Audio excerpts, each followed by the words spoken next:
Grosso modo, qu'est-ce que c'est un book test? Un book test, c'est le nom d'un outil qu'on utilise en tant que magicien. En fait, c'est un livre qui permet de donner l'illusion qu'on devine, qu'on lit dans les pensées des spectateurs. Et la routine qui va avec ce book test, c'est une routine qui est en, on va dire, 3, presque 4 étapes.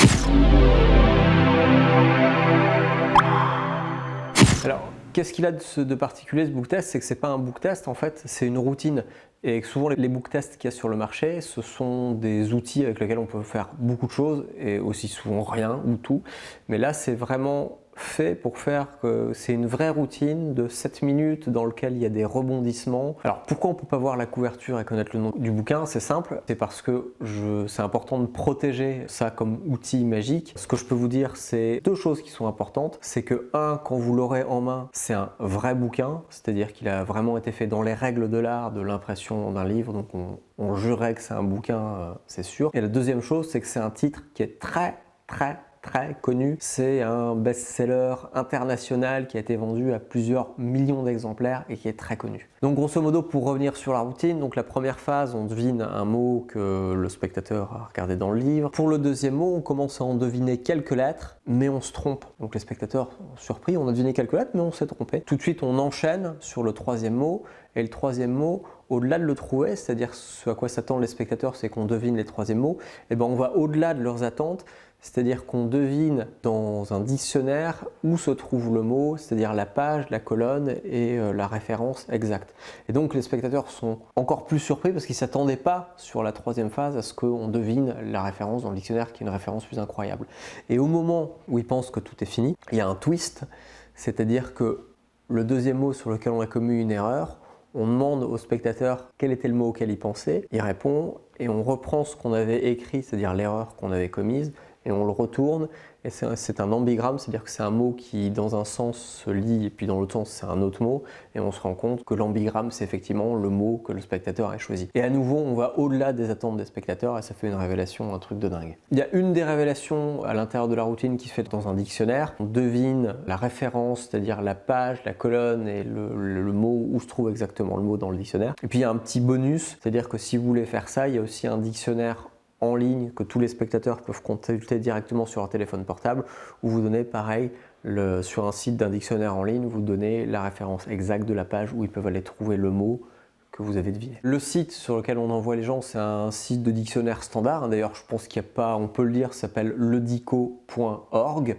qui est un site institutionnel dans lequel on peut vraiment aller faire des recherches de mots et normalement comme un dictionnaire. Et ça permet de faire une révélation si on n'a pas envie de se trimballer un dictionnaire ou si on a envie de faire quelque chose de plus digital, de plus connecté, ou si on a un très large public et on veut que la magie en fait se passe dans les mains de tous les spectateurs. Et ben, la révélation sur le site ledico.org, ça permet de bien enfoncer le clou et ça fait quelque chose d'assez spectaculaire. Ce qu'il y a de bien dans cette routine, c'est que c'est une routine qui est, moi ce que j'appelle des routines robustes et solides, quoi. Moi je le fais de manière professionnelle plus que tout le temps. Et on a une vraie routine de entre 7 et 10 minutes où on est en tant que performeur les pieds dans des pantoufles parce que c'est quand même odieusement simple, c'est d'ailleurs un petit peu honteux, hein. C'est odieusement simple à présenter, en tout cas à réaliser sur le plan technique. Il n'en demeure pas moins que il faut le présenter et on peut mettre toute son énergie sur la présentation et en faire quelque chose de vraiment étonnant. Rien à mémoriser, presque rien à mémoriser. Quand je dis presque rien, c'est vraiment pas grand chose. Donc ça permet de se reposer complètement sur le fait de donner la meilleure prestation et la meilleure performance au spectateur.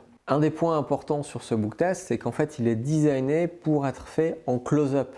C'est-à-dire le fait que le bouquin soit extrêmement connu fait que fréquemment les spectateurs vont même pas l'examiner, et si par hasard les spectateurs avaient envie de l'examiner, c'est un bouquin qui a été écrit de bout en bout, c'est-à-dire qu'on ne reprend pas toutes les 40 pages des blocs de texte, d'une part, et d'autre part, il a été écrit dans le style, dans le genre, c'est-à-dire que vous pourriez quasiment le passer à quelqu'un qui a lu le livre il y a quelques années et il reconnaîtrait le style, le genre, il a la sensation d'avoir le même livre en main. Donc il y a Thomas Thiébaut qui est derrière la vidéo qui vient me demander de raconter des anecdotes. Première anecdote, je croise mon prof de français et on se reconnaît. Et il me demande ce que je fais dans la vie.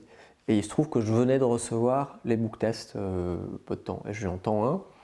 Et c'est mon prof de français, hein, donc il connaît ce que je lui montre. Et il ouvre, il regarde, il feuillette, il lit, et au bout de, je sais 30 secondes, une minute. Tu vois. Moi, j'attendais à ce qu'il trouve un truc bizarre, tout ça. Il me dit, mais Yves, tu t'es lancé dans l'édition? Là, je comprends pas pourquoi tu montes ça. Donc, ça a passé le test prof de français. Deuxième anecdote, c'est que les premières fois que je m'en suis servi en vrai, où j'avais mon jouet et mon truc sur lequel j'ai passé beaucoup de temps de boulot pour obtenir un truc mais vraiment parfait et impeccable, j'ai tellement travaillé tous les détails que je m'attendais à ce que les spectateurs ils examinent un petit peu le livre. Le côté désarmant du titre et de la couverture et du fait que ça ressemble à un livre, j'ai jamais un spectateur qui a examiné le livre. Et dans tous les book tests que j'ai vus, il y a de temps en temps ou assez fréquemment des erreurs qui se glissent à l'intérieur. Et moi j'ai un petit côté un peu maladif, il paraît obsessionnel compulsif du détail.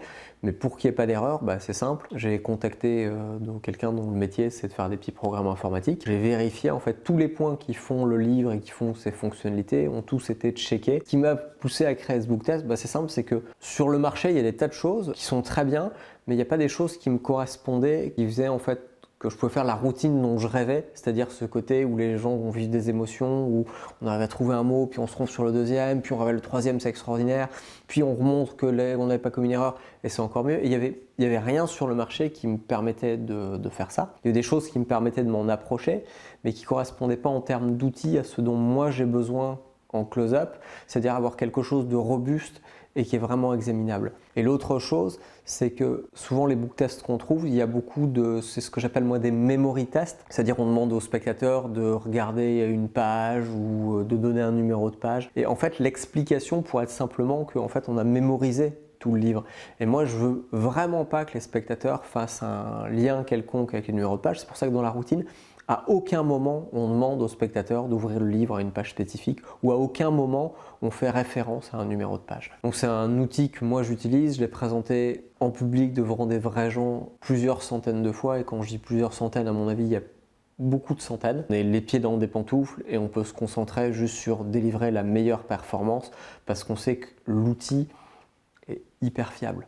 Alors tu vas me demander, qu'est-ce que je reçois? Eh bien je vais te répondre, le livre dont tu vas découvrir le titre et tu vas dire ah tiens c'est pas mal, c'est une bonne idée d'avoir fait ça. Et la deuxième chose c'est que tu vas recevoir un lien privé vers plusieurs vidéos qui vont détailler complètement comment fonctionne le book test, comment on fait la routine et qui va surtout parler de tous les aspects psychologiques et tous les aspects de présentation et comment il faut toutes les subtilités qu'on peut rajouter dans la présentation pour que la routine elle pète.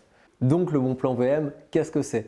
Eh bien, Thomas a âprement négocié pour vous. Pour tous ceux qui achètent le book test, eh ben, ils ont le droit à une routine de mentalisme exclusive. C'est du mentalisme impromptu, c'est un truc que vous allez adorer faire. Il paraît même que Thomas connaîtrait quelqu'un qui aurait dit que juste pour cette routine, eh ben, il aurait acheté le book test.